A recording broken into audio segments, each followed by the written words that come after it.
enjoyed it now. We're off and running.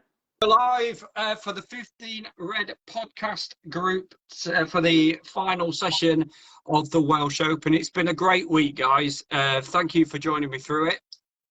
Yeah, anytime. Thank you for having us. No problem at all. And we've got Mike in America, in Vancouver. In Canada. And, Canada. British Columbia, all right. Okay, Yeah. we're pedantic. And also Scott, we know where Scott is. He's got his Northern Ireland top on. Marvellous. Marvellous. Go on, Jordan Brown. Yeah. Good old Jordan Brown. But first, let's cover the semi-final from last night. Yeah. The Williams and Ronnie game. Mike, you featured this one. Tell us a bit more about that match, because I didn't get to see most of it, if I'm honest.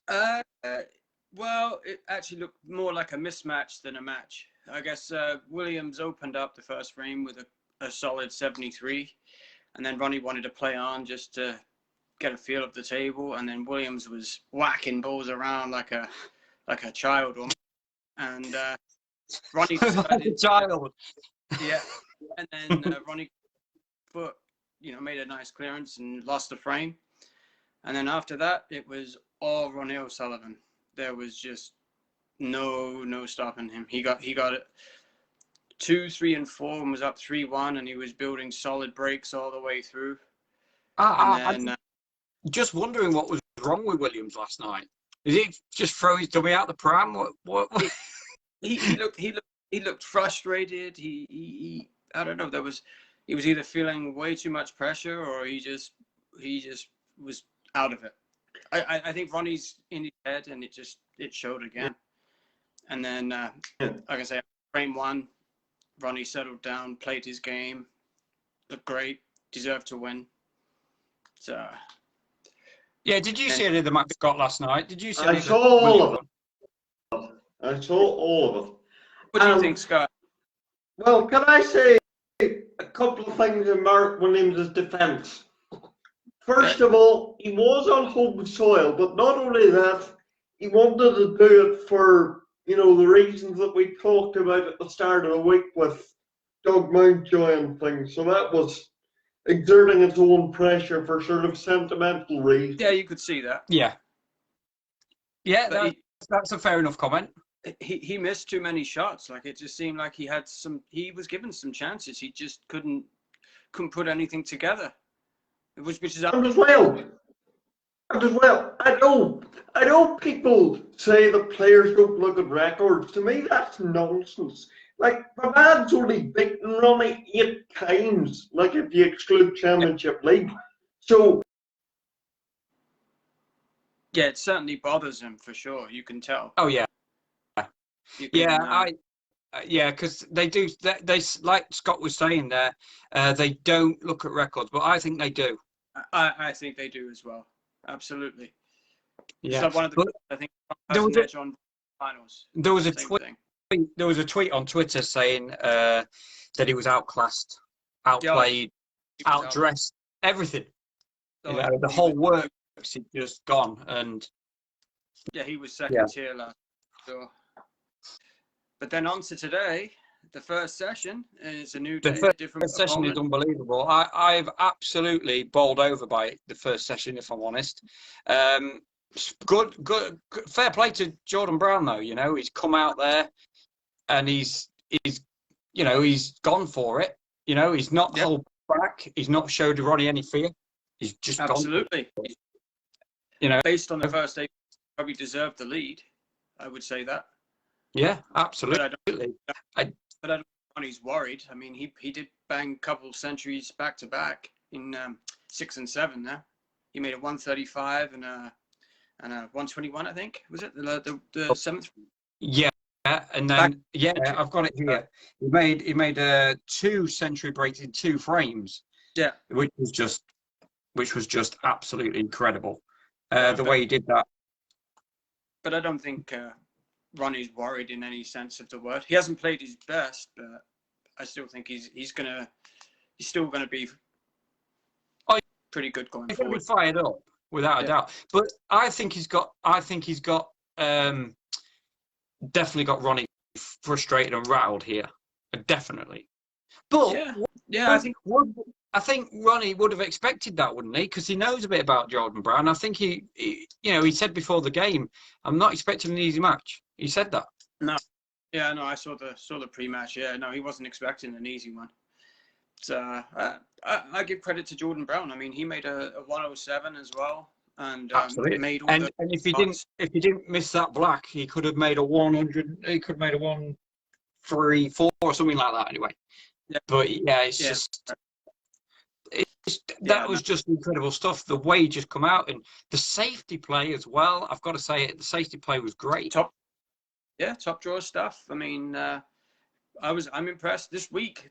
He's been arguably the most impressive player, Jordan Brown. Yeah, and he's just maturing as well as a player, isn't he? Yeah, absolutely. He's definitely going to be in the top 16 within a year or two here. I'd say how cool that he was playing. You know, it was just calm. He wasn't even rushing his shots. He was stepping back, taking a look at the table. It's just it's wonderful. You know, it's stunning, really, how he's playing in his first ever final against Ronnie, of all players, best in the world, and he comes up against that guy and just not blitzes him, but takes him on. Yep, he deserved the 5-3 lead. Absolutely. So, but I will say that he'll probably have to play better tonight if he wants to win the match. He'll probably have to play better than he did, and he played very well. Ronnie will come out with, like we say, fired up a bit more. And the first four frames, the first mini session, the first 4 frames. That's the telling tale. If Ronnie makes it, he wins that 3-1, and they're level at 6. That's where I would be a little bit concerned. If it's split 2-2, or even Jordan Brown wins 3-1, then I would say he's definitely in line to win. Of course, if he shares 2-2. Oh, sorry. Mike's on the phone. Dino, we must be getting popular. People's ringing at the same time we're on. It's quite animated phone calls. You know. Oh, you've animated it. Oh, okay. Yeah. Exact same time every day, it seems. I was just going to say, if he comes out that first mini session 2-2, then he's still in with a fantastic chance. Oh yeah, absolutely. It'd be 7-5. I'd say he's in good stead. Oh yeah, really. But really, he's in decent battle now. He's in good stead now, but I still think Ronnie's within calling distance. So if he comes out and Ronnie ties it, say wins 3-1 in the first of the evening, first 4 frames there, I would say I would favour Ronnie to probably advance past. Go on and yeah. But there again, having said that, Ronnie made 2 centuries in 2 frames, and then Jordan come back and made a century. So absolutely, yeah. It's just like he's not showing any fear whatsoever. No, and that's what I love about the guy. He's so. When I saw him against Selby, I thought this guy can play. This guy can play. He's actually putting up the battle. And then against Maguire, who was just absolutely stunning. And he flew past him, absolutely demolished him. Yep. And I thought when he stepped in and his first frame, and today, and he was just again, just playing the safety, confident shots. Yep, absolutely. For a guy, David and Goliath, completely. This whole thing of David and Goliath, the true story of it, really. The guy, Jordan Brown, was working at a petrol station 5 years ago. Is that right? Wow. Who would have thought I found that out. Before he turned professional. Oh, sorry. No, it's not 5 years ago. Sorry. 15 years ago. 15 years ago. 15 years ago. He was working at a petrol station before he turned professional in 2009, and that's all he thought his life was, in a petrol station. Now look at him. Yeah, he's on front end of a world ranking event snooker tournament. Yeah. So must have put in a lot of hours on the table, I guess. And like I say, you would never ever think. We never picked Jordan Brown at the start of the tournament. We never even thought about him. Nothing about him, to be honest with you. I know, and that's the thing. We didn't even know nothing about him. No. So I don't know. It's a completely weird turnaround, I think. And people who tune in tonight, they'll probably say, I'll watch the final session of Ronnie, walk away with it, are going to be completely surprised Absolutely. Yep. if they don't know the score already. Over any sense of the word. Yeah, no, I agree with you on that. So yeah, we're still waiting on Scott to come back. Yeah. But, yeah, I'll just tell you some stats there, Mike, that Yes. including the final session of the final, including this first session, sorry, Ronnie has won 2,231 points in the whole tournament. Okay. Yeah, and only lost 989, which is Well, yeah.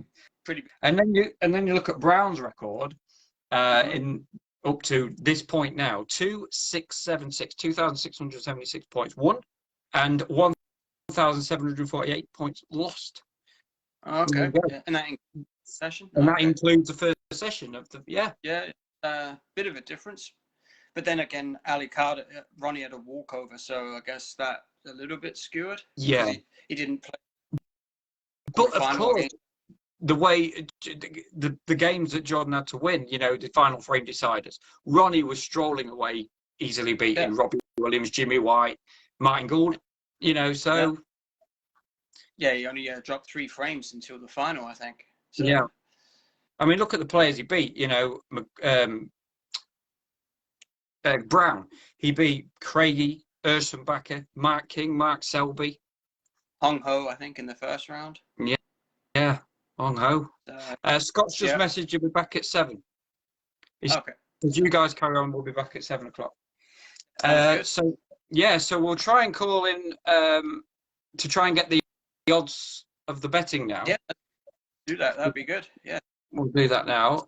See if I can contact him. Okay. So you keep talking, Mike, for a moment. Yeah, not a problem. I'm just curious to know how many people have watched the final to this point, and have been listening to us and stuff. It'll be interesting to know. Been an interesting covering an event for sure. I think it's been exciting, and I'm definitely looking forward to the actual, the end product tonight, to see what we've done, and during the week.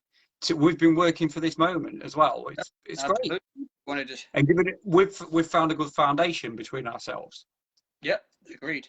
Yeah, we've got some good coverage out there compared to the rest of the field. Exactly. Yeah, exactly. So, shall we go? I'll just go through the frames as well. Brown has won 32 frames now, including that first session of the final. 32 frames in the whole tournament and 16 frames lost. So. Yeah, like I say, with the deciders though, he's still holding sway.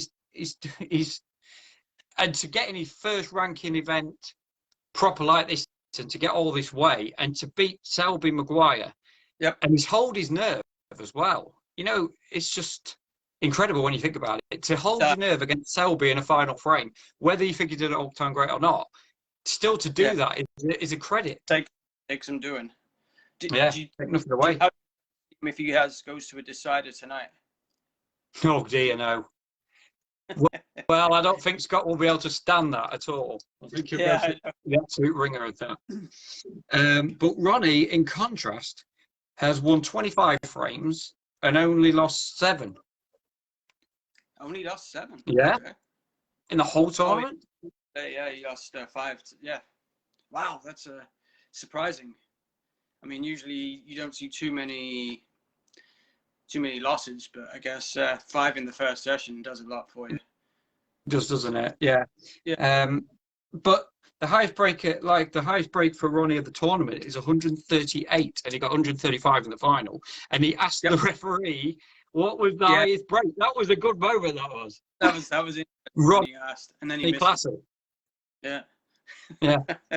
But what did you make of Ronnie's performance before them centuries? Do you think he wasn't himself, was he? No, he looked pretty ragged.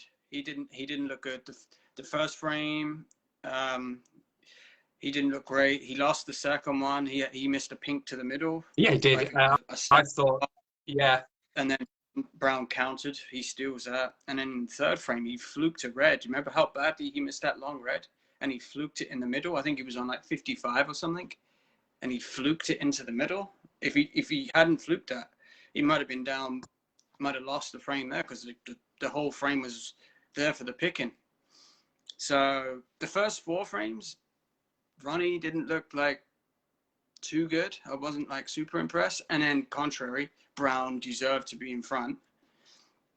Then after that, when Brown made the 107 in frame 5, Ronnie then looked like he stepped into the ring. He made the 135 and then a 121. And then even in the last frame, he had a chance to build up a sizable lead, but then it got all scrappy and Brown yeah, the squeaked more it. reds on the cushions. Yeah. You know, I thought Ronnie was going to win that last frame. In fairness, in favour, but there again, Brown again pulled off some crazy shots just to, you know, safety. And his potting is just second to none at the moment. He's matching Ronnie in every department. I think, again, I think Ronnie, in a funny way, would be happy just to leave down 5-3 because he knows he didn't play particularly well. It's going to be really telling how he starts tonight. That first frame, if he loses that frame, it could be over. Because or if he's going to make back like 3 or 4 frames in a race tonight, the way Jordan Brown's playing.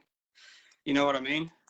Well, yeah. Then, but like we was all thinking, weren't we? Did you ever think at any point before the final started that it would be this sort of close, or would think Ronnie would run away with it? I didn't think Ronnie would be behind. I'd be lying if I said I thought he'd be behind, but I'm not shocked that it's like a 5-3 match line. I'm just a little surprised it's Ronnie behind, but we've all seen Ronnie more than enough times. We know that I don't think he's too bothered by it. I think it's going to be coming up. It's the first 4 frames tonight. If he comes out ahead, then the really important frames, aren't they? Yeah. Right. So hopefully we've got the odds man coming up shortly. Okay. No problem. Yeah.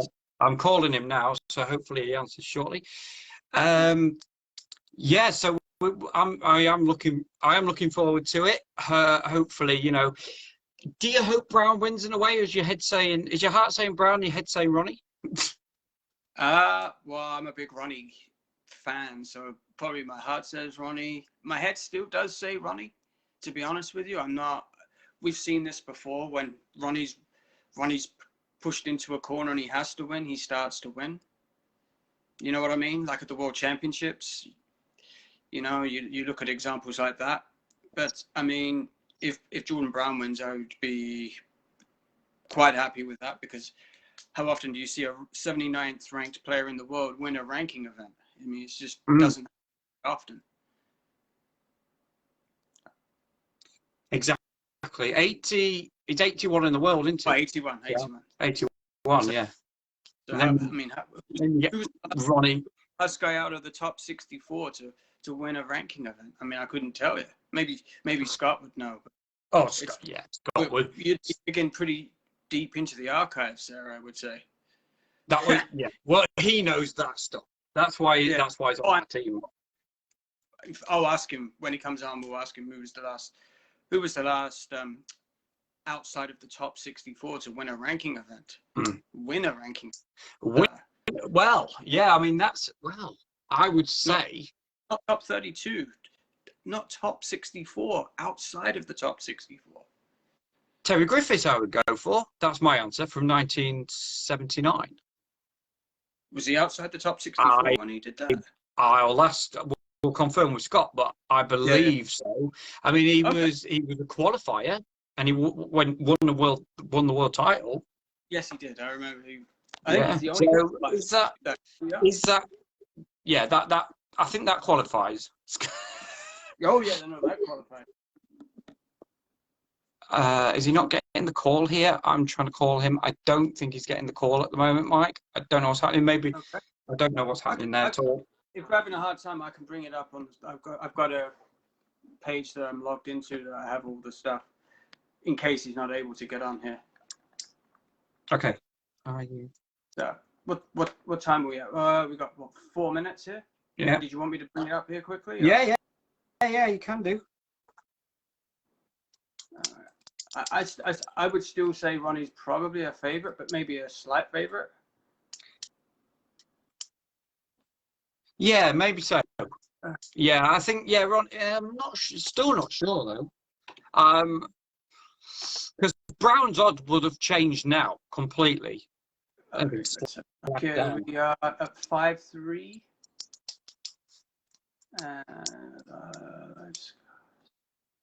Okay, hang on a second, Mike. Wait a minute, just 1 second. Okay. By the way, we've got some guests coming up later on. We've got hopefully Craig Mills coming back. We've got Fred Banks, who's interested in a quiz. Yeah, we got some questions. We'll have a quiz for him. Got to have a quiz for him. Yep. And also we've hopefully got Jonathan Bolland, who's going to come on and give us frame analysis too. So that'll be good. Perfect. Sounds great. Hopefully he's coming on. I'm not sure. I got the latest line on the match currently. Okay.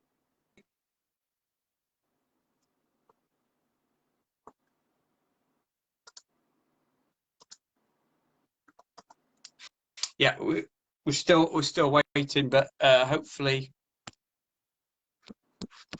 we can get him on here. That'll be cool. Okay. Hopefully, I'm trying to call. So as kind of expected, Ronnie's still a slight favorite to win this match, according to Bet365. I don't know if you have that. No, he's Canadians. No. Bet365 we have, yes. Okay. We also have the Fred. Yeah, let's hope. So we're all right. We're just having a bit of connection trouble, I think, at the moment. I think so. Yeah, it's all right. Okay. I'm sure it'll be all right. We're 2 minutes away.